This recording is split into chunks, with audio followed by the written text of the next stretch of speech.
Pride and Prejudice, by Jane Austen. Chapter 20. Mr. Collins was not left long to the silent contemplation of his successful love, for Mrs. Bennet, having dawdled about in the vestibule to watch for the end of the conference, no sooner saw Elizabeth open the door and with quick step pass her towards the staircase, than she entered the breakfast-room, and congratulated both him and herself in warm terms on the happy prospect of their near connection.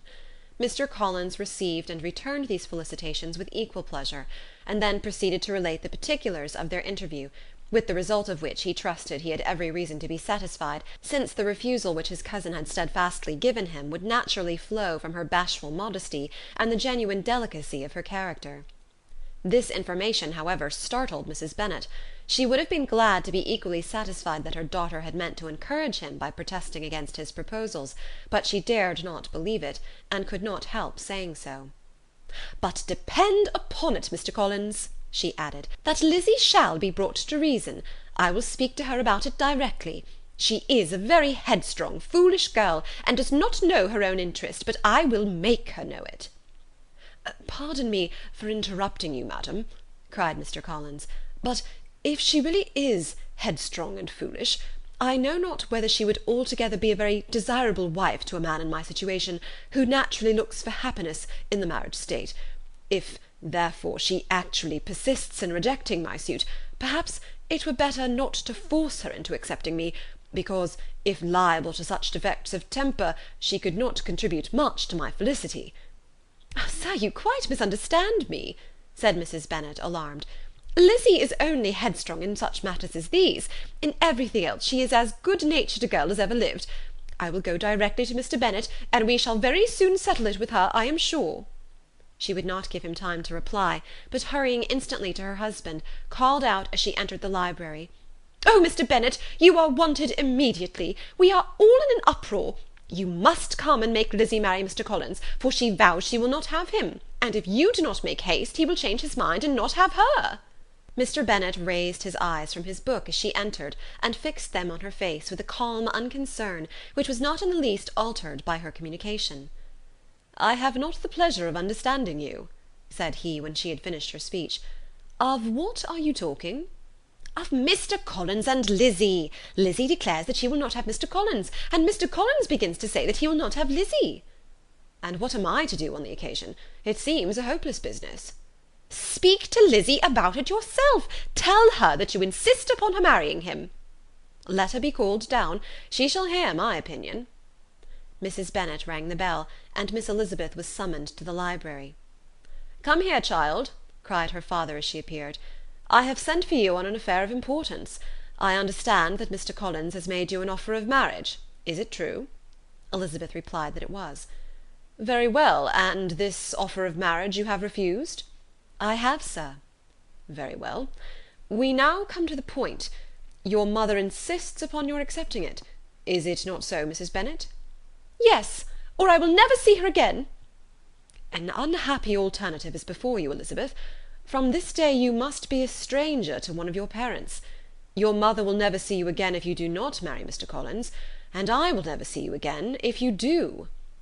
Elizabeth could not but smile at such a conclusion of such a beginning, but Mrs. Bennet, who had persuaded herself that her husband regarded the affair as she wished, was excessively disappointed. "What do you mean, Mr. Bennet, in talking this way? You promised me to insist upon her marrying him." "My dear," replied her husband, "I have two small favours to request. First, that you allow me the free use of my understanding on the present occasion, and secondly, of my room. I shall be glad to have the library to myself as soon as may be." Not yet, however, in spite of her disappointment in her husband, did Mrs. Bennet give up the point. She talked to Elizabeth again and again, coaxed and threatened her by turns. She endeavoured to secure Jane in her interest, but Jane, with all possible mildness, declined interfering, and Elizabeth, sometimes with real earnestness and sometimes with playful gaiety, replied to her attacks. Though her manner varied, however, her determination never did. Mr. Collins, meanwhile, was meditating in solitude on what had passed. He thought too well of himself to comprehend on what motives his cousin could refuse him, and though his pride was hurt, he suffered in no other way. His regard for her was quite imaginary, and the possibility of her deserving her mother's reproach prevented his feeling any regret. While the family were in this confusion, Charlotte Lucas came to spend the day with them. She was met in the vestibule by Lydia, who, flying to her, cried in a half-whisper, "I am glad you are come, for there is such fun here. What do you think has happened this morning? Mr. Collins has made an offer to Lizzie, and she will not have him." Charlotte hardly had time to answer before they were joined by Kitty, who came to tell the same news; and no sooner had they entered the breakfast-room, where Mrs. Bennet was alone, than she likewise began on the subject, calling on Miss Lucas for her compassion, and entreating her to persuade her friend Lizzie to comply with the wishes of all her family.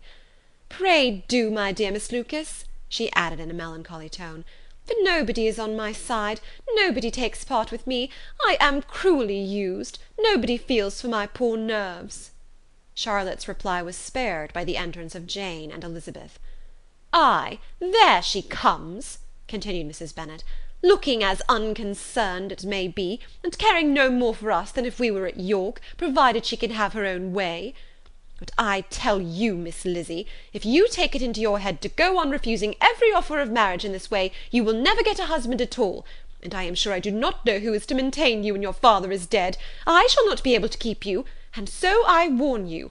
I have done with you from this very day. I told you in the library, you know, that I should never speak to you again, and you will find me as good as my word. I have no pleasure in talking to undutiful children. Not that I have much pleasure indeed in talking to anybody. People who suffer as I do from nervous complaints can have no great inclination for talking. Nobody can tell what I suffer. But it is always so. Those who do not complain are never pitied." Her daughters listened in silence to this effusion, sensible that any attempt to reason with her or soothe her would only increase the irritation. She talked on, therefore, without interruption from any of them, till they were joined by Mr. Collins, who entered the room with an air more stately than usual, and on perceiving whom, she said to the girls, "Now I do insist upon it that you all of you hold your tongues, and let me and Mr. Collins have a little conversation together."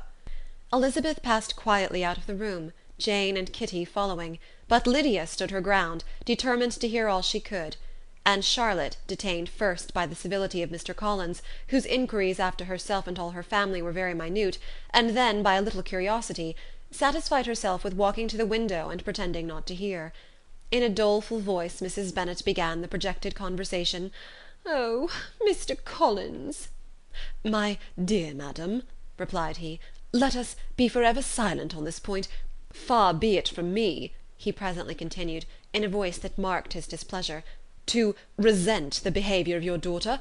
Resignation to inevitable evils is the evil duty of us all, the peculiar duty of a young man who has been so fortunate as I have been in early preferment, and I trust I am resigned. Perhaps not the less so far from feeling a doubt of my positive happiness, had my fair cousin honoured me with her hand, for I have often observed that resignation is never so perfect as when the blessing denied begins to lose somewhat of its value in our estimation.